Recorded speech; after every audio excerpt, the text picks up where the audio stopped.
Cabello was the kind of young man who believed the world belonged to him. Growing up in Santon, Johannesburg, surrounded by the glitter of wealth and luxury, he never knew what it felt like to struggle. Every morning, he drove his expensive car through the busy streets, windows down so everyone could hear the roar of his engine. He wore the latest designer clothes, gold chains flashing in the sunlight, and a smirk that carried both confidence and arrogance. For Cabello, life was all about status, image, and showing off what money could buy. Beside him, always quiet and graceful, was Naledi. She was beautiful, soft-spoken, and full of warmth. But unlike Cabello, she never bragged about anything. She had her own secrets, secrets about her humble upbringing, about the sacrifices her father had made to raise her. Naledi knew Cabello loved her in his own way, but she often felt uneasy about his pride. When he laughed at waiters, mocked street vendors, or dismissed ordinary people as failures, she stayed silent, her heart heavy. She believed love should be built on kindness and respect, but she had not yet found the courage to tell him how much his arrogance hurt her. One morning, at a busy taxi rank in the heart of the city, Cabello's arrogance reached its peak. As he parked his car nearby, he saw a taxi driver climb out of an old, battered minibus. The man's shirt was faded, his shoes worn, and his back slightly bent from years of hard work. Without a second thought, Cabello laughed loudly, his voice echoing across the rank. "Look at this failure," he shouted, pointing at the man. "A life wasted behind a steering wheel. He never made it in life." The people standing around froze, some gasping, others lowering their eyes in shame for the driver. Naledi's heart sank, her face burning with embarrassment. The driver, calm and quiet, simply looked at Cabello with steady eyes, then bowed his head and walked back to his taxi. That silence, that unshaken dignity, unsettled the crowd. Cabello smirked, believing he had proven a point, but he had no idea that the man he mocked carried a secret that would soon turn his entire world upside down. The taxi rank fell silent after Cabello's harsh words. The insult hung heavy in the air, sharp as a knife. The poor taxi driver, Mr. Jabulani, stood still for a moment. He was a man dressed in simple clothes, his shirt washed so many times that its color had faded, his shoes old but neatly polished. His face carried the marks of years of hard work under the sun, but his posture was calm, his movements steady. Instead of answering back, instead of raising his voice in anger like many would have expected, he did something that surprised everyone. He lowered his head respectfully, as though Cabello had said nothing at all. Then, with quiet dignity, he returned to his taxi. The crowd around the rank could not ignore what had just happened. Some people whispered in disbelief, shaking their heads at Cabello's arrogance. A few women clucked their tongues, muttering that such pride never ends well. Others stared at Mr. Jabulani with silent admiration. They saw the strength in his silence, the patience in his eyes. He had taken the insult but refused to let it define him. His calmness stung more deeply than any angry outburst could have. Cabello, however, remained blind to what had just taken place. He laughed again, dismissing the man as nothing but a failure, and strutted back to his luxury car, still believing he had proven himself superior. But the truth was, in that very moment, the people watching saw the difference between the two men. One had money and pride, but no respect. The other had little material wealth, yet carried himself with honor. Naledi sat quietly in the passenger seat, her heart restless. She had noticed something that Cabello completely ignored. The way Mr. Jabulani's eyes held a depth, a strength, and a secret pain that seemed to speak louder than words. There was something about that silence that hinted at a story untold, a past unseen. But Cabello, lost in his own arrogance, drove away without giving it another thought, not knowing that the man he had mocked so cruelly would soon reappear in his life in a way he could never imagine. That evening, Cabello picked Naledi up in his shining black car, the leather interior smelling of wealth and pride. The city lights of Johannesburg glimmered as they drove to one of the most expensive restaurants in Santon. Waiters bowed the moment they walked in, guiding them to a table near the window that overlooked the skyline. Cabello leaned back in his chair, adjusting his gold watch so it caught the light, proud of the attention he drew. For him, every outing was a chance to remind Naledi how lucky she was to be with him. As the waiter poured wine, Cabello began to talk about the future he imagined for them. He spoke of building a mansion in a gated estate, vacations in Europe, and driving the latest sports cars. Our children will never know struggle, he boasted, grinning as if he were already living in that dream. I will give you the world, Naledi. No woman will be more envied than you. His voice was loud enough for nearby diners to hear, and he enjoyed watching them glance over with curiosity. Naledi smiled faintly, stirring the food on her plate, her thoughts far away. She appreciated Cabello's ambition, but his words carried no humility. To him, love was measured in money and possessions. She longed for tenderness, respect, and partnership, not just promises of wealth. In her heart, she knew a future built on pride that was fragile, like a house with no foundation. As Cabello continued to brag, listing his business contacts and boasting about how people admired him, Naledi nodded politely, but her eyes clouded with doubt. She thought of her father, who had always told her that true love must come with humility and kindness. She wondered how long she could keep hiding her background, afraid Cabello's arrogance would crush the simplicity she valued. When they left the restaurant, Cabello wrapped his arm around her, smiling proudly as though he had secured her heart forever. Naledi leaned against him, silent, her smile hiding a storm inside. She knew love without humility was like a fragile glass. It could shine for a while, but it could shatter at the slightest touch. The day finally came when Naledi told Cabello she wanted him to meet her father. Cabello grinned with confidence, convinced it was only a matter of time before her family adored him. To him, this was not a test of love, but another stage to showcase his wealth. He polished his luxury car until it gleamed like glass, slipped into a designer suit, and sprayed the most expensive cologne he owned. As he adjusted his tie in the mirror, he smiled at his reflection, already picturing the admiration in her father's eyes. Driving to Naledi's neighborhood, Cabello tapped the steering wheel proudly, ignoring the small, modest houses that lined the streets. Soon, he thought, they will see I am the perfect son-in-law. Who could say no to a man with money, style, and ambition? His car turned heads as he pulled up outside Naledi's home, children pausing their play to stare in awe. Cabello smirked, stepping out slowly so everyone could notice his polished shoes and expensive watch. Naledi met him at the gate, smiling nervously. She wore a simple dress, her beauty glowing in her natural grace. Cabello kissed her cheek and whispered, "Don't worry, my love. Your father will be impressed." His pride was unshakable. He carried a box of fine chocolates and a bottle of imported wine, believing such gifts would secure his place instantly. As Naledi led him to the door, Cabello's chest swelled with confidence. He imagined her father's handshake firm and approving. He pictured himself seated at the dinner table, telling stories of his success while everyone listened in admiration. In his mind, the night was already a victory. But Naledi's heart was restless. She knew her father valued character over wealth, humility over pride. She glanced at Cabello's confident stride and prayed silently that he would see beyond the glitter he wore so proudly. Cabello, however, remained lost in his dream, certain that nothing could stop him from being accepted as the perfect son-in-law. Little did he know, behind that door waited a truth that would strip his pride to the core. Cabello stood tall at the doorway, adjusting his tie one last time, ready to charm his way into Naledi's family. The moment the door creaked open, a warm light spilled into the night, and Naledi stepped aside to let him in. He walked confidently into the living room, his polished shoes clicking against the tiled floor. But then, his heart slammed against his chest. His smile froze. His entire body stiffened.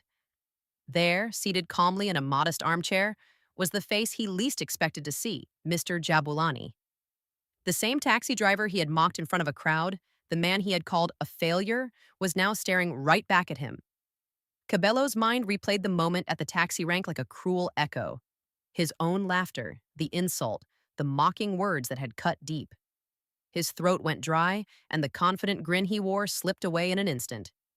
Mr. Jabulani looked at him with the same quiet eyes he had that morning, eyes that held patience, wisdom, and a silence that spoke louder than anger. He did not flinch, did not rise, did not lash out. Instead, his presence alone carried a weight that crushed Cabello's arrogance. "Cabello," Naledi said cheerfully, unaware of the storm raging inside him. She placed her hand gently on his arm. Meet my father, Mr. Jabulani. Her voice was soft, innocent, proud. Cabello's knees nearly buckled. His skin turned pale and beads of sweat formed on his forehead. He forced a smile, but it was weak, trembling at the edges. The gifts he carried, wine and chocolates, suddenly felt meaningless in his hands. For the first time in his life, Cabello, the proud Santon young man, found himself speechless.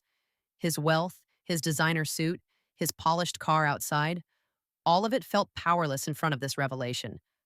The room seemed smaller, the silence heavier. He realized he was not standing before just a taxi driver, but the very man whose daughter held his heart. And in that instant, Cabello knew that his arrogance had opened a door to shame he might never escape. The dining room was small but filled with warmth. A simple wooden table stood in the center, covered with a clean cloth and plates of home-cooked food. Naledi served Cabello lovingly, smiling as though nothing was wrong. But inside Cabello's chest, chaos raged. He sat stiffly, the fork trembling in his hand. Every time he glanced at Mr. Jabulani, the memory of his cruel words at the taxi rank came flooding back. He could still hear his own mocking laughter echoing in his head like a haunting drumbeat. Mr. Jabulani, however, behaved with calm dignity. He asked Cabello polite questions about work, nodded thoughtfully at his short answers, and never once mentioned the humiliation at the taxi rank. His silence was not weak. It was powerful. It cut deeper than any angry outburst ever could. That silence forced Cabello to face himself, to feel the sting of his arrogance without a word spoken. He shifted uncomfortably in his chair, the food on his plate untouched. His appetite had vanished, replaced by the bitter taste of shame. Naledi noticed Cabello's unease. She tilted her head, puzzled by his quietness. Are you all right? She asked gently, but Cabello forced a smile, hiding the storm inside. He could not bring himself to confess, not yet. How could he admit that he had once mocked the very man now hosting him with respect? The clinking of cutlery echoed loudly in Cabello's ears. He stole quick glances at Mr. Jabulani, who remained calm, speaking softly to Naledi about her day and asking Cabello if he needed more food. That kindness, that refusal to remind him of his insult, burned Cabello from the inside. Pride had always been his shield, but now it felt heavy, cracking under the weight of guilt. By the end of dinner, Cabello's shoulders sagged. His heart raced, his mind restless. The proud young man who once mocked others now sat humbled in silence. He realized that the respect Mr. Jabulani carried was worth more than all the wealth he flaunted. And though Naledi still didn't know the truth, Cabello knew the night had already changed him forever. After dinner, the air in the living room grew quiet. Naledi excused herself to fetch tea, leaving Cabello alone with Mr. Jabulani. The older man leaned back in his chair, his face calm, his eyes deep with unspoken stories. Cabello shifted uneasily, unsure of what would happen next. But instead of anger or confrontation, Mr. Jabulani spoke softly, his voice steady like the rhythm of a man who had carried many burdens. I was not always a taxi driver, he began, his gaze fixed on the floor as though seeing the past. Years ago, I had a good job in the city, a fine house and dreams for my family. But life can be cruel. I lost my work when the company collapsed, lost my home when I could not keep up with payments, and lost many friends when money stopped flowing. People I had once helped turned their backs on me. All I had left was Naledi and my dignity. His words carried no bitterness, only strength. Cabello listened, his chest tightening as he realized there was far more behind the man he once mocked. Mr. Jabulani continued, I took the only job I could find, driving a taxi. Some laughed, some pitied me, but I refused to let shame break me. Each day I drove that minibus, I reminded myself that hard work is not failure. I raised my daughter with the little I earned, teaching her respect, humility, and resilience.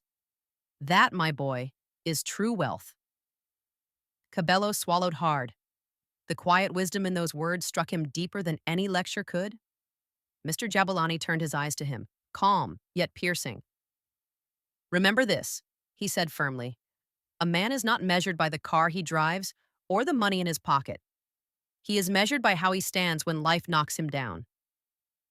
When Naledi returned with the tea, she found both men in silence. Cabello sat with his head lowered, shaken by the story. For the first time, he realized wealth could buy attention, but only resilience and humility earned respect that lasted. That night, Cabello could no longer carry the weight of his guilt. The silence of Mr. Jabulani's wisdom had pierced him too deeply, and the shame inside refused to rest. As he drove Naledi home, the city lights blurred outside the window, but his mind was trapped at the taxi rank, replaying his cruel words. His hands gripped the steering wheel tightly, his breath uneven.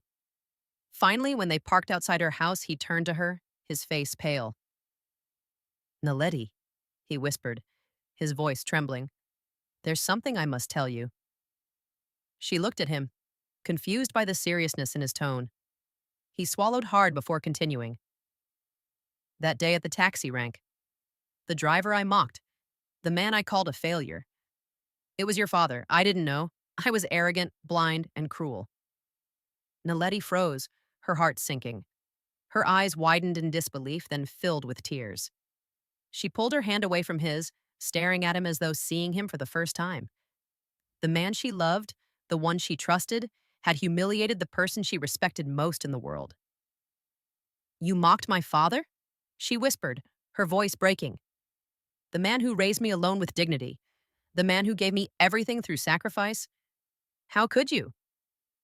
Her tears rolled freely, and each one felt like a knife to Cabello's chest. He tried to explain, his words stumbling. I didn't know. I thought he was just another driver. I was wrong, Naledi. I regret it more than anything. But his excuses sounded weak against the weight of her pain. Naledi shook her head, her voice now trembling with strength. Cabello, respect is the true bride price. Not cars, not money, not gifts. Without respect, there is no love. You shamed my father, and in doing so, you shamed me.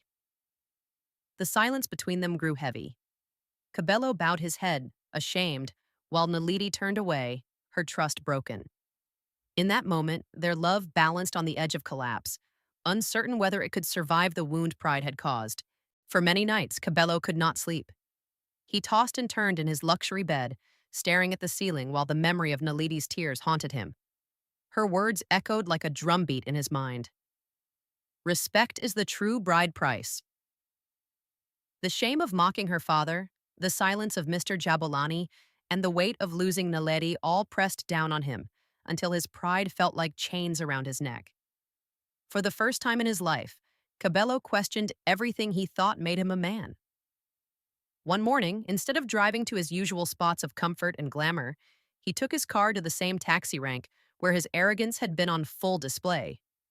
The place was alive with the noise of engines, vendors calling out, and commuters rushing to work. The moment Cabello stepped out of his car, people stared. Some recognized him as the rich young man who once mocked a driver. Whispers spread quickly, but this time, Cabello did not smirk or boast. He lowered his eyes and walked straight toward the drivers. Without a word, he picked up a rag and began cleaning one of the taxis. The driver looked at him in shock, unsure if it was a joke. But Cabello kept scrubbing, his designer shirt stained with grease and dust. Soon, he moved from one taxi to another, helping drivers wash windows, sweep floors, and carry heavy buckets of water. The same crowd that once heard his insult now watched in silence, surprised at his humility. Day after day, Cabello returned, working alongside the drivers. He greeted them with respect, listened to their stories, and learned the struggles they faced daily. Slowly, his arrogance began to melt away. The drivers, at first suspicious, started nodding at him, accepting his presence. As Cabello wiped sweat from his forehead, he finally understood what pride had blinded him to see. Wealth could buy comfort, but it could never earn respect. And without respect, love could not survive. In those small acts of humility, Cabello began the journey of transforming his heart, choosing redemption over ruin. Weeks passed, and Cabello was no longer the same man who once mocked a stranger. His expensive car still stood in the driveway, his fine clothes still hung in his closet, but he no longer measured himself by those things. The time he spent at the taxi rank had humbled him. He had learned to greet others with respect, to lend a hand without expecting praise, and to see dignity where once he only saw failure. Yet one burden still weighed heavily on his heart. He had not asked forgiveness from the man he had wronged most. One Saturday afternoon, Cabello dressed simply in plain clothes, leaving behind the polished shoes and gold watch. With trembling hands, he carried nothing: no gifts, no wine, no boxes of chocolates, only himself. He drove to Naledi's home, his heart pounding as he stepped out of the car. Children playing outside recognized him but noticed something different. His head was bowed, his steps slower, his face softer. Naledi opened the door, her eyes filled with surprise. Before she could speak, Cabello gently asked, "May I see your father?" She hesitated, then nodded, leading him inside. Mr. Jabulani sat in his usual chair, calm as ever. Cabello walked toward him, but instead of offering a handshake, he dropped to his knees. His voice shook as he spoke. "Baba, I mocked you. I disrespected you. I thought wealth made me a man, but I was wrong. I now understand that dignity is greater than pride, and respect is the true measure of love. Please forgive me." The room fell silent. Naledi covered her mouth, tears streaming down her face. Mr. Jabulani looked at Cabello, his eyes soft with wisdom. Slowly he rose from his chair and placed his hands on Cabello's shoulders. Then, with the gentleness of a father, he pulled him into an embrace. Naledi's tears turned to relief as she whispered a prayer of gratitude. Cabello had finally changed. Because the person you look down on today may be the very one holding your tomorrow.